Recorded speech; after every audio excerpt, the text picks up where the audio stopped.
so much respect for people that actually, put the time in to make like good shows because I'm not very good at that.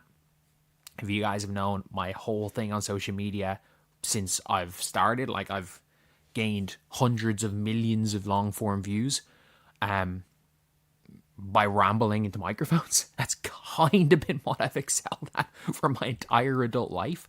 That being said, we're being real here. It says here, where analyst Rachel Demita puts uncomfortable Caitlin Clark truth. An article published through Yahoo Sports has sparked discussion regarding Unrivaled's viewership struggles and their connection to Caitlin Clark's absence.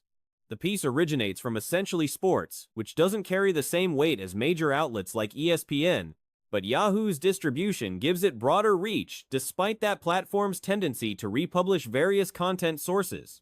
The headline addresses an uncomfortable Caitlin Clark truth that Unrivaled faces amid declining viewer numbers, according to analyst Rachel Demita. Demita recently secured a partnership with SiriusXM and has earned recognition for producing quality sports programming alongside Rosalina. Unlike casual commentary creators who simply talk into microphones without structured production, these hosts invest substantial effort into crafted shows that demonstrate professional polish. Demita's YouTube analysis highlighted Unrivaled's November 2024 marketing campaign that hinted at Clark potentially joining the league through cryptic references. Truth. In her latest YouTube breakdown, she called Unrivaled's 2025 November marketing tease that hinted at Clark's involvement with Cryptic 22 references. That was 2024. It says here, only for the past, leaving the least credibility and tatters just season 2 tipped off. This bait and switch didn't disappoint fans. It amplified Unrivaled's vulnerability. Unrivaled founders, it says here, the growth hinged on buzz, highlighted how preseason campaign was built on false hope of Clark. I do think that was more last year.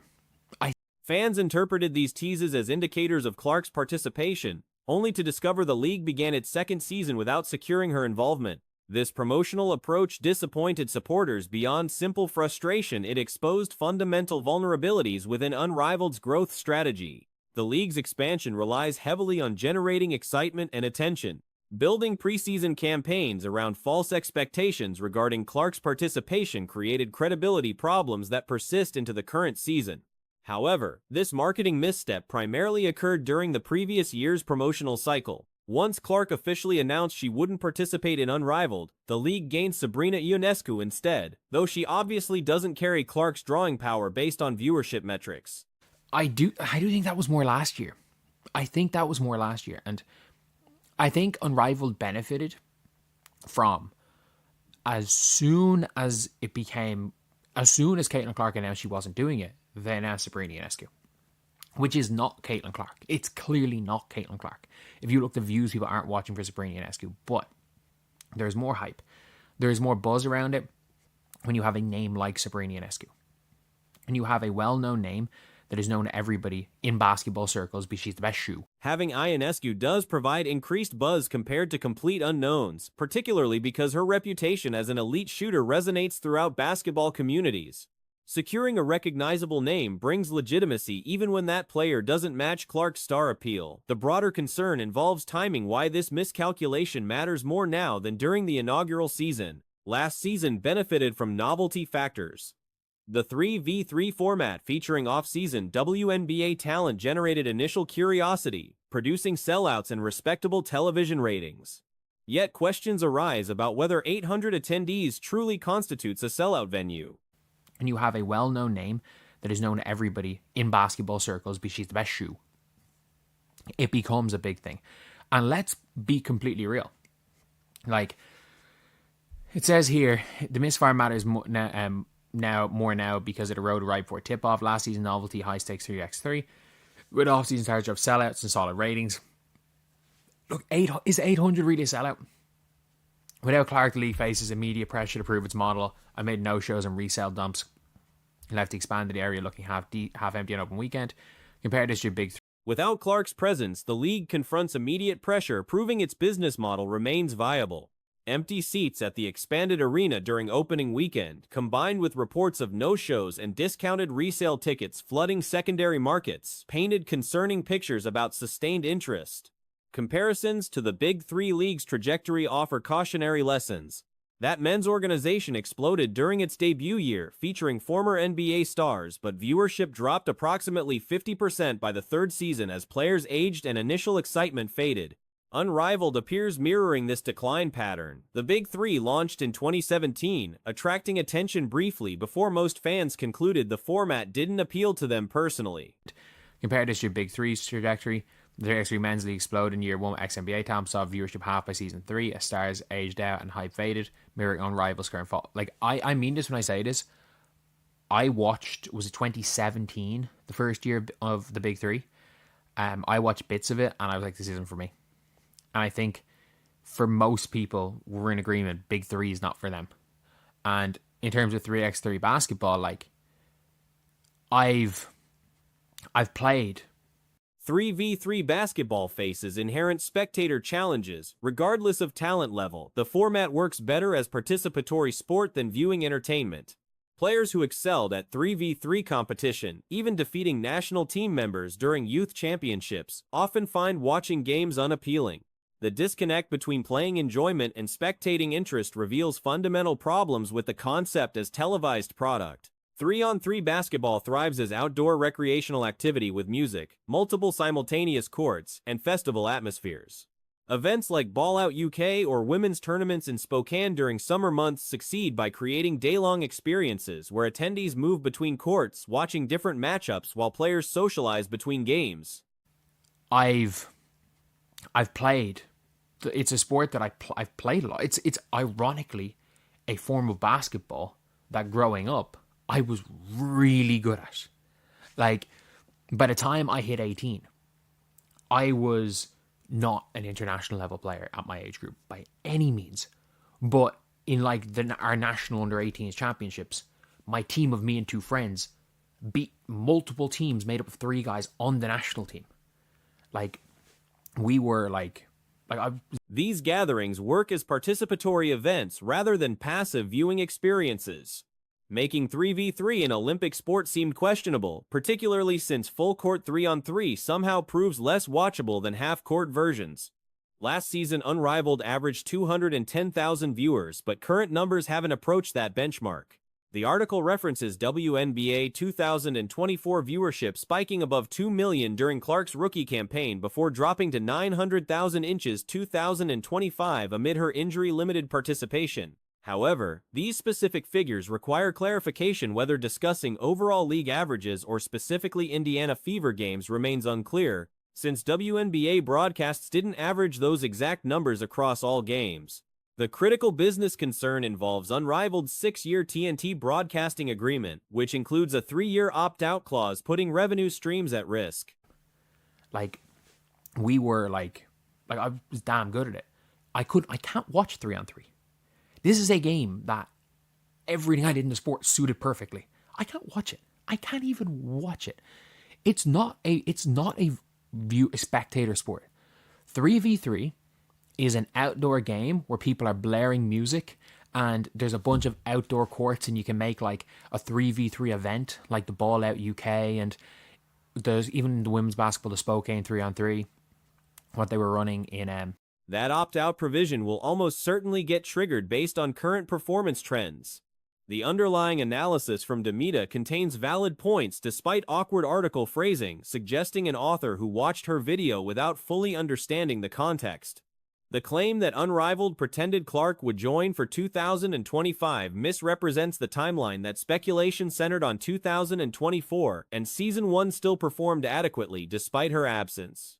The real problem emerged through week-by-week viewership declines. Beyond opening day novelty and the one-on-one competition, audience numbers dropped consistently.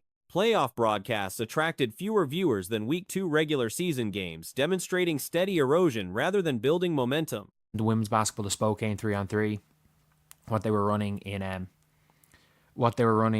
over the summer. Like, you can have, like, if you have like 3 or 4 half courts, you can make a day-long event where there's a bunch of 3v3 games, and it's a cool event to be a part of because you're like you're going to game by game by game. The players are hanging out on the courts. It can be a cool event. 3-on-3 basketball can be a cool event. They made it an Olympic sport for some reason. 3-on-3 full court is worse than 3-on-3 half court. I don't know how. It's actually a worse watch. But it says here last season, the one-on-one tournament provided temporary interest spikes, but sustainability questions linger. Sabrina Ionescu didn't participate in that format last year, nor did Angel Reese. Paige Buchers might compete given her competitive nature, but there's possibility she declines. Without Buchers participating, interest craters significantly. When Buchers doesn't play, engagement with the entire league suffers dramatically. Credit belongs to Reese for carrying promotional weight last season. With Stephanie White, who probably deployed that strategy with the Connecticut Sun, saying that too much contact is allowed on the perimeter. And that's a thing across the WNBA, and it became a theme across the WNBA. But, Caitlin is allowed to be grabbed and held and all those things. Even to the point where I remember there was a broadcast where Rebecca Lobo pointed out, like, there's a foul, and there's a foul, and there's a foul, like Oprah giving away cars. But Steph Curry the other day was guarded. She shouldered considerable responsibility generating attention and content around Unrivaled. Without Clark's participation, A'ja Wilson doesn't necessarily drive massive viewership spikes, though her presence adds competitive legitimacy since she ranks among the world's absolute best. Was guarded, very strongly, face guarded by the Hornets, and he was asked about it after the game, and he said this about their strategy. Does it bother you in any way being guarded the way they did in a regular season game tonight? There's a part of you that like fights it just because it's not real basketball, but there's also a part of it that's flattering. NBA stars exist who perform at elite levels without moving television needles. Nikola Jokic exemplifies this phenomenon despite being arguably the worst player anyone could realistically include in GOAT conversations without seeming ridiculous. His departure from the NBA wouldn't significantly impact ratings. Contrast that with LeBron James, whose Lakers departure would cause measurable declines, or Stephen Curry, whose retirement would devastate viewership numbers. Stating certain athletes don't draw viewers doesn't diminish their abilities. The problem intensifies in Unrivaled's format because fewer on-court players mean individual star power matters more. Just knowing that you demand that much attention, and also what it does to create shots for other guys on the floor. So, and I've seen it all, so I know if that's how they want to guard, like how I can be effective, not let it take me out of the game, but also kind of use it to our advantage as a team.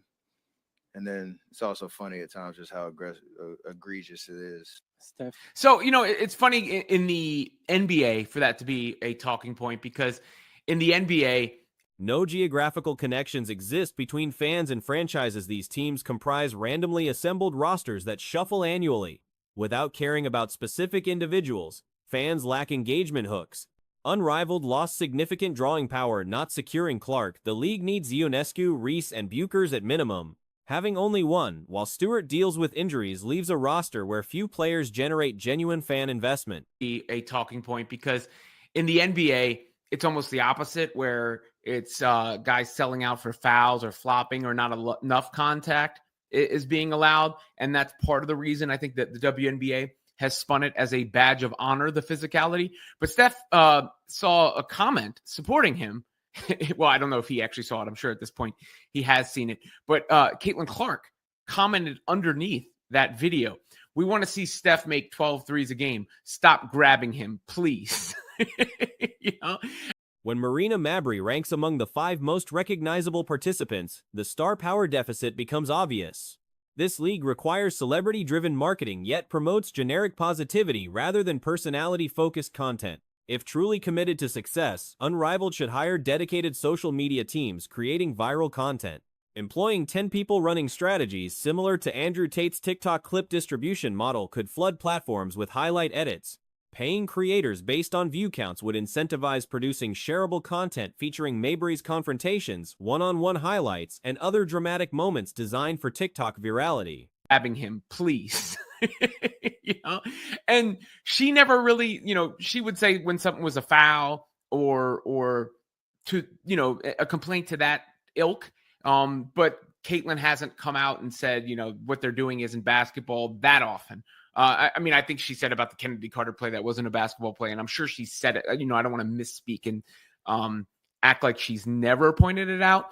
but she hasn't really complained publicly, overtly, often about the way that she's grabbed and held on the. Even if television ratings disappoint, strong social media performance provides investor talking points, demonstrating alternative value creation.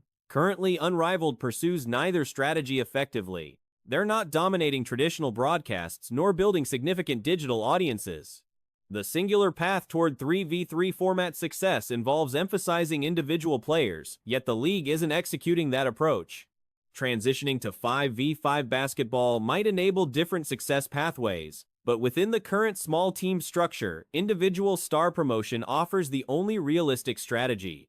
Overtly, often about the way that she's grabbed and held on the perimeter. And, you know, if you are promoting the WNBA, you want Caitlin Clark to go off, right? Like you want Caitlin Clark to shine and star and all those things. So you would want to alleviate some of the extra stuff, the egregious stuff, as Steph pointed out. And again, it's not just Clark. I mean, I remember talking to Kelsey Plum about it at All-Star break, and Becky Hammond has complained about it, and Natalie Nakase has complained about it, and Stephanie White has. Unrivaled isn't implementing this necessary focus, leaving viewership challenges unaddressed while their broadcast partnerships opt-out clause looms as an increasingly likely outcome that could fundamentally alter the league's financial foundation in long-term viability. Caitlin Clark maintains regular social media presence recently, though not every interaction warrants detailed coverage. Today's particular comment deserves attention because it seemingly allowed her to express personal views indirectly, something she typically avoids doing publicly. Athletes receiving Clark's level of recognition face disproportionate defensive pressure. Throughout her rookie campaign, she encountered more aggressive blitzing schemes than any franchise experienced. About it, and Stephanie White has complained about it. I mean, it's on and on down the line about the level of physicality allowed in the WNBA on the perimeter. But it almost felt like Caitlin Clark was speaking for herself in a sense by saying that about Steph. There's been a little synergy between Caitlin and Steph as of late too. He wore her Nike PEs. His shooting coach has been posting her online. I get the sense that she's working out perhaps with Steph Curry's shooting coach, which is an interesting wrinkle. Much of that stems from tactical decisions. Opponents understand her capabilities and ball-handling threats. However, certain aspects involve proving dominance against her. Coaches encourage physical play against opposing stars when officials permit such contact. This became contentious throughout her WNBA journey thus far, including under Stephanie White's guidance, who likely implemented similar tactics while coaching Connecticut Sunday. Is an interesting wrinkle, but we'll see. You know, it's probably not handled in the CBA per se, but you know, how that officiating evolves in the WNBA now that it's a pain point, and it just felt like a way for Caitlin Clark to make her point, because people do want to see Steph shoot 12 threes a game, and they want to see Caitlin Clark shoot 12 threes a game. That wasn't the only thing, you know, she posted about. She also posted about a dog named Caitlin Clark. Like I said, I can't make a video. White acknowledged excessive perimeter contact receives inadequate officiating attention, a widespread WNBA concern. Clark frequently experiences grabbing, holding, and various physical infractions. One broadcast featured Rebecca Lobo identifying consecutive uncalled fouls repeatedly, similar to distributing automobiles. Recently, Steph Curry faced intense face guarding from Charlotte Hornets defenders. Post-game questions addressed their defensive approach, prompting his response about their strategy.